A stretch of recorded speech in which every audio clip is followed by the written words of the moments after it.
आज की बड़ी खबर, पीएम मोदी का गुजरात दौरा, दूसरा दिन एक दिन। जब वंदे भारत की गूंज सुनाई दी, जब सड़कों पर उमड़ा जनसागर और जब विकास की एक नई इबारत लिखी गई गुजरात की धरती पर, तो आइए शुरू करते हैं इस ऐतिहासिक दिन की पूरी कहानी। देश के प्रधानमंत्री नरेंद्र मोदी आज अपने गृह राज्य गुजरात के दौरे पर हैं और आज उनके दौरे का दूसरा दिन है। लेकिन यह कोई साधारण यात्रा नहीं, ये एक ऐसा दिन है जब गुजरात में विकास की लहरें दौड़ीं, देश की ताकत गूंजी और जनता का प्यार सड़कों पर उमड़ पड़ा। चलिए आपको बताते हैं इस ऐतिहासिक दिन की पूरी कहानी विस्तार से। प्रधानमंत्री नरेंद्र मोदी ने गुजरात दौरे के दूसरे दिन कई बड़े विकास कार्यों की सौगात दी। सबसे पहले उन्होंने गांधीनगर रेलवे स्टेशन से वंदे भारत एक्सप्रेस की एक नई सेवा को हरी झंडी दिखाई। यह नई ट्रेन गांधीनगर से अहमदाबाद के बीच चलेगी और यह क्षेत्रीय कनेक्टिविटी को और मजबूत करेगी। इसके बाद पीएम मोदी ने अहमदाबाद मेट्रो रेल के पहले चरण का उद्घाटन किया। उन्होंने खुद मेट्रो की यात्रा भी की और आम नागरिकों से बातचीत की। इन दोनों परियोजनाओं का एक ही उद्देश्य है, गुजरात को भविष्य के इंफ्रास्ट्रक्चर से जोड़ना और आम आदमी के जीवन को सरल बनाना। साथ ही प्रधानमंत्री ने दाहोद में Rs21,000 करोड़ की लागत से बने रेलवे इलेक्ट्रिक लोकोमोटिव प्रोजेक्ट का उद्घाटन किया। ये भारत को न केवल आत्मनिर्भर बनाएगा बल्कि देश को रेलवे उत्पादन में वैश्विक शक्ति के रूप में स्थापित करेगा।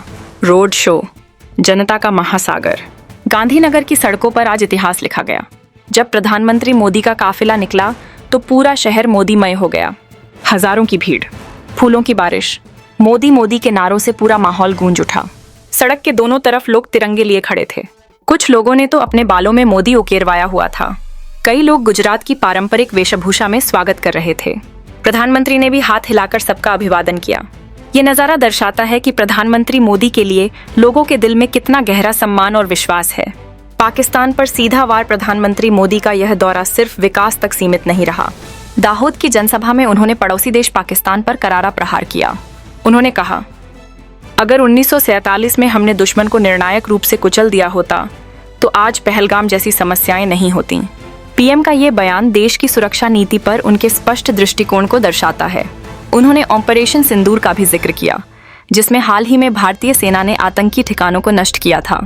ये बयान न केवल पाकिस्तान को सख्त संदेश है बल्कि देशवासियों को यह भरोसा भी दिलाता है कि भारत अब पहले जैसा नहीं रहा। Vibrant Gujarat global summit. Gujarat के गांधीनगर में vibrant Gujarat global trade show 2025 का उद्घाटन भी प्रधानमंत्री मोदी ने किया। ये समिट गुजरात को वैश्विक निवेश हब बनाने की दिशा में एक और बड़ा कदम है। इस ट्रेड शो में 34 देश और 16 अंतर्राष्ट्रीय संस्थाएं भाग ले रही हैं। पीएम ने कहा, गुजरात अब ग्लोबल गेटवे बन चुका है, निवेश, टेक्नोलॉजी और पर्यावरणीय स्थिरता का केंद्र।